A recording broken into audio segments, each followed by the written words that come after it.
কেউ যদি জোড়া অন্তর ভেঙে দেয় সে বিনা হিসেবে জাহান্নামে যাবে, আর কেউ যদি জোড়া অন্তরটা লাগিয়ে দেয় সে অবশ্যই আল্লাহর জান্নাতে প্রবেশ করবে। বিশ্বনবী সাল্লাল্লাহু আলাইহি ওয়াসাল্লাম বলেছেন, যে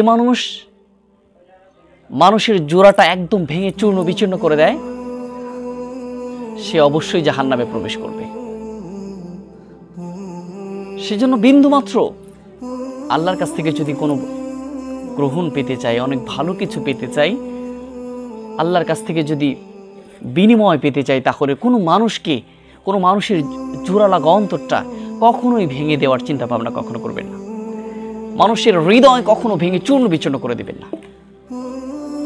বিশ্বনবী সাল্লাল্লাহু আলাইহি ওয়াসাল্লাম বলেছেন, যদি কোনো ব্যক্তির একটু পরিমাণ উপকার করতে পারে, জোড়া অন্তরটা ভাঙা অন্তরটা জোড়া লাগায় দিতে পারে, সেই মানুষটা 10 বছরের ইতিকাফের সওয়াব তার আমলনামায় দেওয়া হয়।